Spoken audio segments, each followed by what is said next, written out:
First strike. The void between stars had never felt so empty. Captain Maya Chen stood on the bridge of the ESS Defiant, her eyes fixed on the holographic display showing the Proxima Centauri system. Earth's first and most valuable extrasolar colony rotated peacefully below on Proxima, oblivious to what the long-range sensors had just detected. "Confirm that reading," Chen ordered, her voice steady despite the knot forming in her stomach. Lieutenant Riza Karim's fingers danced across his console. "Confirmed, Captain. 11 unknown vessels entering the system. Their energy signatures don't match anything in our database." The Defiant was the only Earth warship currently stationed at Proxima Centauri, a routine patrol assignment that had just become anything but routine. "Time until they reach Proxima?" Chen asked. "At current velocity, approximately 6 hours, Captain." Chen's mind raced through their options. The Defiant was a formidable vessel, the pride of Earth's fleet with its antimatter catalyzed fusion drives and phase shift shield technology. But against 11 unknown ships, this wasn't about winning. This was about buying time. "Open a channel to Earth Command," she ordered. Priority Alpha. The Quantum Entanglement Communicator, QEC for short, was humanity's greatest achievement. Instantaneous communication across light years, though the bandwidth limitations meant only text and basic data could be transmitted. "Channel open, Captain." Chen's message was brief and to the point. "Unknown fleet approaching Proxima. 11 vessels. Request immediate reinforcements.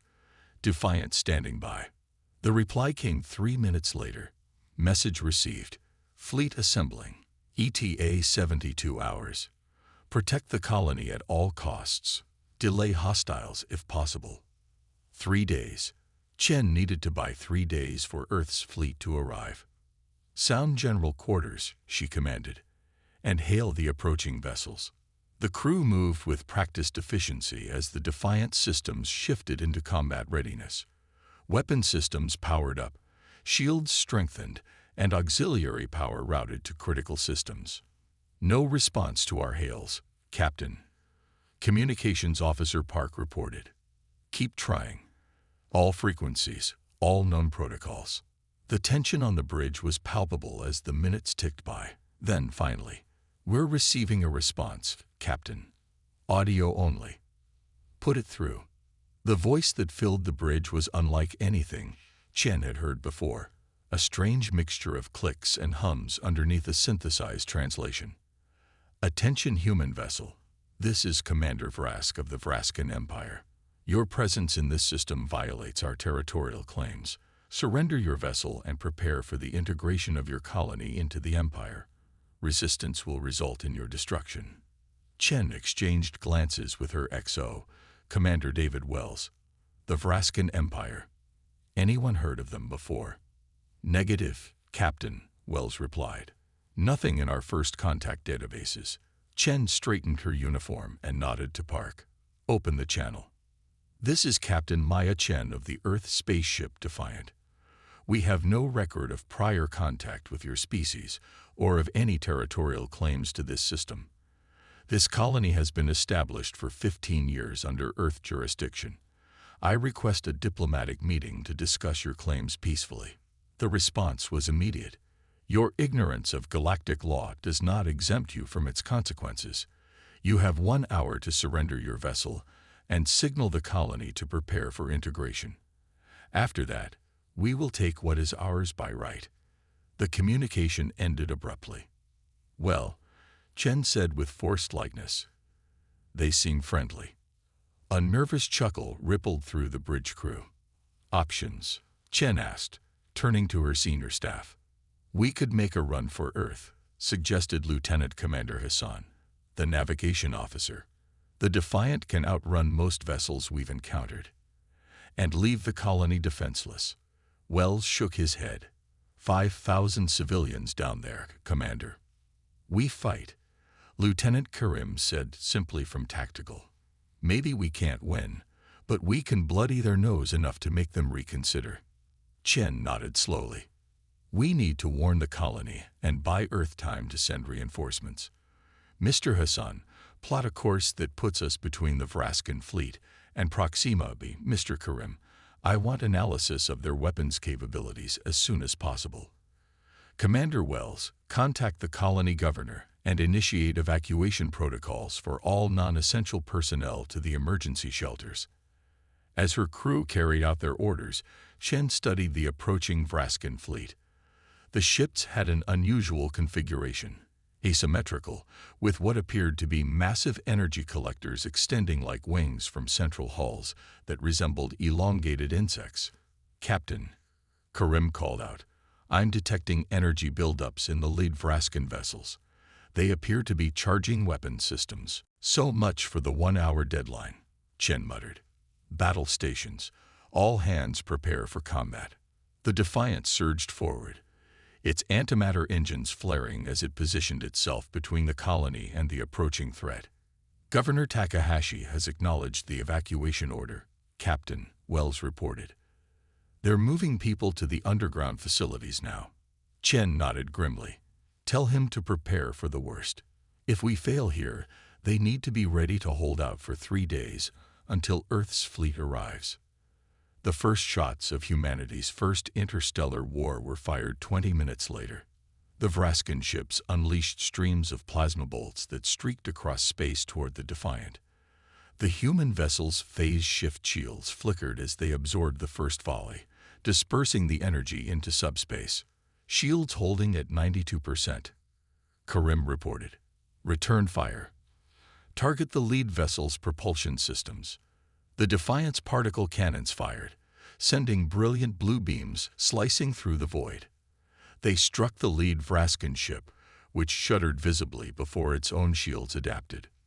"Minimal damage to target, Captain. Their shields seemed to be learning from each hit." Chen frowned. Adaptive shielding was beyond Earth's current technology. Change frequencies between each volley. Don't give them time to adapt.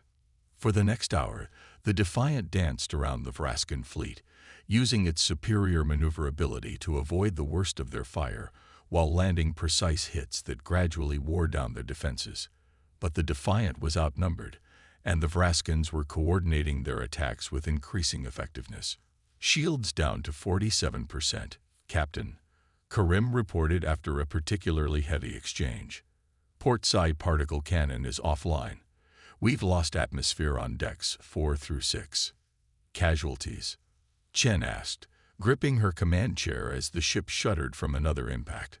17 confirmed dead, 32 injured, Wells replied grimly. Chen made a quick calculation. They'd been fighting for just over 3 hours, 70 more to go before Earth's fleet could arrive. "Captain, we're being hailed by the Vraskin commander," Park announced. Chen nodded, and the alien's voice filled the bridge once more. "Your resistance is impressive but futile, Captain Chen. Surrender now, and we will spare your crew and the colony." Chen glanced at the tactical display. 3 Vraskin ships had been disabled, and a 4th was showing signs of serious damage. But the Defiant was in worse shape, and the remaining Vraskin vessels were still combat effective. "Commander Vrask, I propose a ceasefire to discuss terms," Chen replied, buying time. "Your forces have suffered losses as well. Surely a diplomatic solution would be preferable to further bloodshed." There was a pause before Vrask responded. "Very well. You have 30 minutes to present your terms." As the communication ended, Wells leaned in close. "What are you planning, Captain? We both know Earth won't surrender the colony." "I need to speak with Governor Takahashi," Chen said quietly, "and prepare a drone with all our combat data and sensor readings of the Vraskin fleet. We're going to give Earth every advantage we can for what comes next." The next half hour was a flurry of activity as Chen coordinated with the colony's leadership and prepared the Defiant for what she knew would be its final stand. When the communication with Vrask resumed, Chen wore a calm expression that betrayed none of her inner turmoil. "Commander Vrask, I am authorized to offer you the following. We will withdraw the Defiant from the Proxima system, leaving you free to establish diplomatic relations with the colony. In exchange, you will allow us to depart in peace and guarantee the safety of all human colonists. Vrask's response was a series of clicking sounds that the translator struggled with before finally delivering. "Your offer is rejected. Surrender or be destroyed." Chen smiled thinly. "I thought you might say that." She cut the communication and turned to her crew. "Launch the drone. Make sure it gets clear before they notice." A small stealth drone carrying all their tactical data and a personal message from Chen to Earth's Admiralty shot away from the Defiant, using the ship's bulk as cover. "Drone away, Captain," Karim confirmed. "Course set for Earth." "Now the hard part," Chen said. "All hands, prepare for desperate measures. Mr. Hassan, set course for the Lid Vraskin vessel. Maximum speed on my mark." The crew exchanged glances, but moved to fulfill their orders without hesitation. "It's been an honor serving with you all," Chen said, looking at each of her bridge officers in turn. "What we do here today will give Earth the time it needs. The colony will survive. Humanity will survive." She took a deep breath and gave the order that would forever change the course of human history. Mark. The Defiant surged forward. Antimatter engines pushed beyond safety limits. Phase shift shields concentrated to the forward arc. It plowed through the Vraskin fleet's defensive fire, sustaining massive damage, but staying intact just long enough to reach its target. In the final moments before impact, Captain Maya Chen sent one last message to Earth. "Remember us. And make them remember us too." The Defiant's antimatter containment fields collapsed upon impact with the Vraskin flagship, releasing energy equivalent to a small nova. When the light faded, 4 Vraskin ships had been completely destroyed, and 3 more were severely damaged. But the price had been high. The ESS Defiant and her crew of 312 were gone. On Proxima, Governor Takahashi watched the explosion from the colony's command center deep underground. "Now we wait," he told his people. "Captain Chen has given us a chance. 3 days until Earth's fleet arrives. 3 days to prepare our defenses." In the silence that followed, no one mentioned the obvious, that even if Earth's fleet reached them in time, humanity had never faced a threat like this before. The Vraskin Empire had declared war, and humanity's survival hung in the balance. Humanity or ISEs. Admiral William Jackson stood motionless before the massive viewport of the ESS Retribution, Earth's newest and most powerful warship. Behind him, the combined fleet of humanity. 18 warships representing the greatest military force Earth had ever assembled, prepared to enter hyperspace. The drone from the Defiant had arrived 3 days ago, carrying Captain Chen's final report and her last message. Jackson had watched it 17 times. Each viewing strengthened his resolve. "The fleet is ready, Admiral," reported Captain Eliza Monroe, the Retribution's commanding officer. Jackson nodded without turning. "The Vraskins believe they know us. They believe they know what humans are capable of." He finally faced Monroe, his expression grim. "It's time to correct that misunderstanding." The Admiral addressed the assembled fleet with calm determination. "This is Admiral Jackson to all vessels. Today we fight not just for Proxima, not just for the 5,000 colonists awaiting our arrival, but for humanity's future among the stars. The Vraskins came to our home and thought we would bow. Captain Chen and the crew of the Defiant showed them our resolve. Now we will show them our strength." He paused, letting his words sink in across the 18 ships and their combined crews of over 6,000. "Execute hyperspace, jump on my mark. 3, 2, 1, mark." Space folded around the fleet as they entered hyperspace, humanity's controversial and newly perfected faster-than-light technology, allowing them to cross the 4.2 light-years to Proxima Centauri in just under 12 hours. During the journey, Jackson reviewed the battle plan with his senior officers. The Defiant's sacrifice had provided crucial intelligence on Vraskin capabilities, weaknesses, and tactics. "Their adaptive shielding is impressive," noted Commander Ortega, the fleet's chief tactical officer. "But the Defiant's data shows a clear pattern in how it reconfigures. If we coordinate our weapons fire precisely, we can overwhelm it before it adapts. What about their weapons systems? Jackson asked. Plasma-based, primarily, Ortega replied. More powerful than our particle cannons, but slower to recharge. They favor overwhelming force rather than precision. And the X factor? Jackson asked quietly. Captain Monroe nodded to a woman seated at the far end of the table. Dr. Amara Okafor, Earth's leading xenotechnologist, activated a holographic display showing a device unlike anything in Earth's arsenal. Project Prometheus is ready, Admiral, Dr. Okafor confirmed. Based on the technology we recovered from the Arcturian crash site 3 years ago. It's untested in actual combat, but the simulations are promising. Jackson studied the hologram. Let's hope we don't need to use it. 11 hours later, the fleet emerged from hyperspace at the edge of the Proxima Centauri system. Scanning, reported the Retribution's sensor officer. 7 Vraskin vessels detected in orbit around Proxima. 3 appear heavily damaged, likely from the Defiant's final attack. Life signs on the colony? Jackson asked. Affirmative. We're detecting human life signs concentrated in the underground facilities.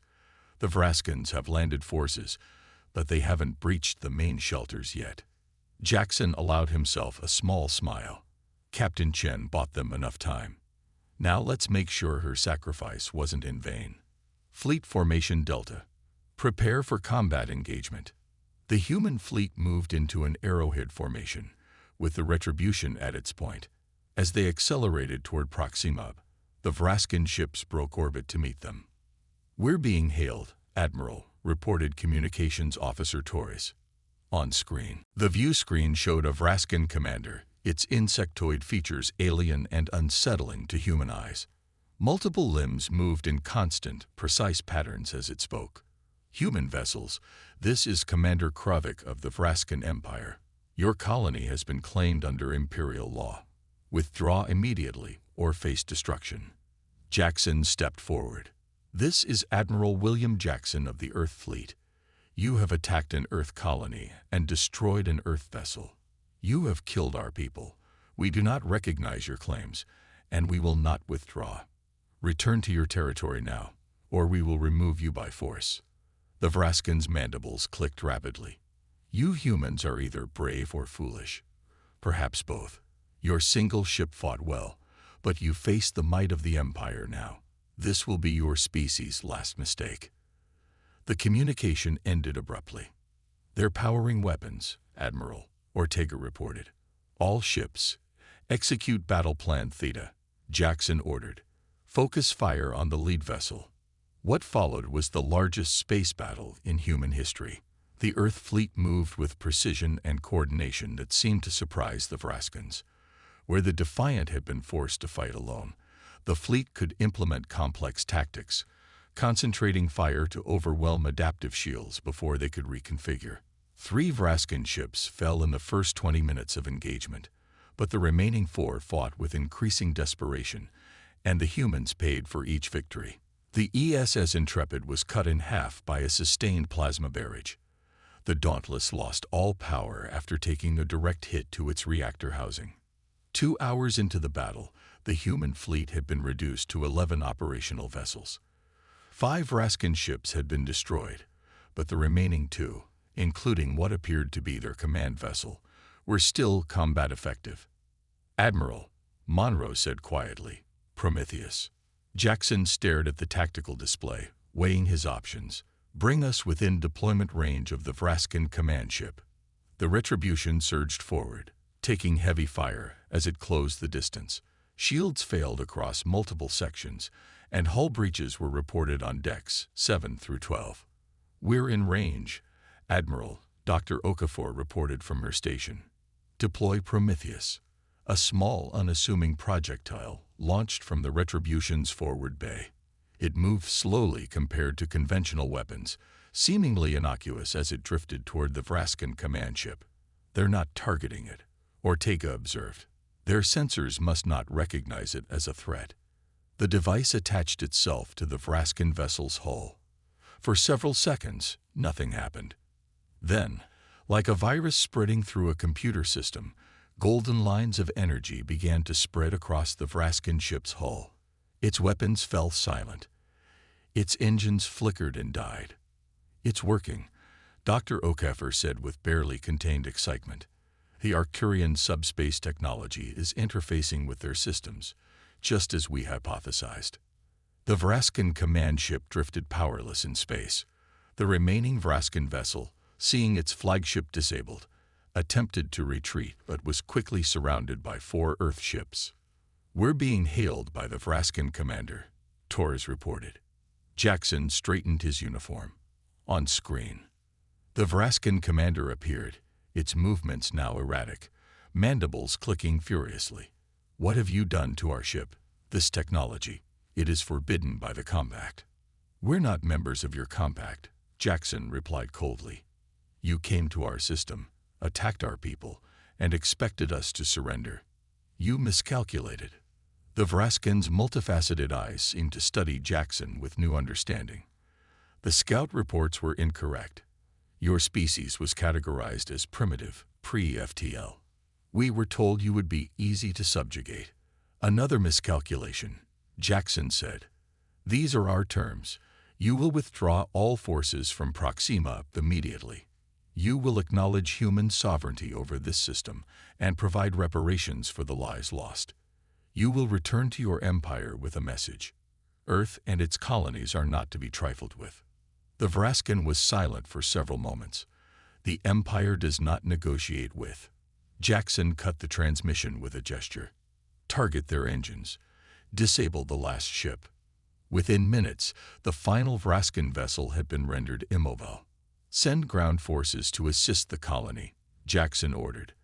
"I want those Vraskin troops removed from our planet." The liberation of Proxima took less than a day. The Vraskin ground forces, cut off from their fleet and facing determined resistance from both the colonists and Earth's Marines, surrendered quickly. 3 days later, Admiral Jackson stood with Governor Takahashi in the colony's central plaza, which had been renamed Chen Square in honor of the Defiance captain. "Earth is sending more ships," Jackson informed the governor. "Proxima will become our primary military outpost in this sector. No one will threaten this colony again." Takahashi nodded solemnly. "And the Vraskins? Their surviving crew are being transported back to the edge of what they claim is their territory, along with our message. Do you think they'll return?" Jackson watched as construction crews worked to repair the damage from the brief occupation. "Perhaps. But next time, they'll know what they're facing." In the 6 months that followed, humanity underwent a transformation. The threat of the Vraskin Empire galvanized Earth's nations like nothing in history. Military budgets tripled. Shipyards that had been building 1 vessel per year now produced 1 per month. The recovered Vraskin technology, combined with the Arcturian advancements that had made Project Prometheus possible, accelerated human technological development by decades. 1 year after the Battle of Proxima, humanity's presence in space had expanded dramatically. 3 new colonies had been established. A defense network of automated platforms protected Earth and its colonies, and a fleet of 37 warships, more than double what had faced the Vraskins at Proxima, stood ready to defend human interests. In her office at Earth Command, Fleet Admiral Eliza Monroe, promoted after Admiral Jackson's retirement, received a priority communication from the Deep Space Monitoring Station at Barnard Star. "Admiral," the station commander reported, "we're detecting multiple ships entering the system. Vraskin signatures, but they're not in attack formation. They appear to be diplomatic vessels." Monroe raised an eyebrow. "Interesting. It seems the Empire has reconsidered its approach." The message the Vraskin diplomatic convoy brought was unexpected. An invitation for Earth to send representatives to something called the Galactic Compact, an alliance of spacefaring civilizations that govern much of the known galaxy. "They say our use of the Arcturian technology and our defeat of their fleet has upgraded our status," Monroe's aide explained. "Apparently, the Compact only invites species that can demonstrate certain levels of technological and military capability." Monroe studied the formal invitation, written in perfect English. So their attack was, what, an admission test? In a manner of speaking, yes, a particularly brutal one, but not uncommon according to their cultural attaches. Monroe shook her head in disbelief. Inform the President and the Security Council, and prepare a response to the Vraskans. Acceptance. Monroe smiled grimly. Conditional acceptance. We'll join their compact, but on our terms, and our first condition is recognition of the Chen Doctrine. Any unprovoked attack on human settlements will be met with overwhelming force. As the diplomatic processes began, monuments were erected on Earth and Proxima to honor the crew of the Defiant. Captain Maya Chen's final message became a rallying cry for humanity's expansion to the stars. Remember us, and make them remember us too. The Vraskans would indeed remember. As with the rest of the galaxy, which was about to discover that humanity's place among the stars would not be denied by anyone.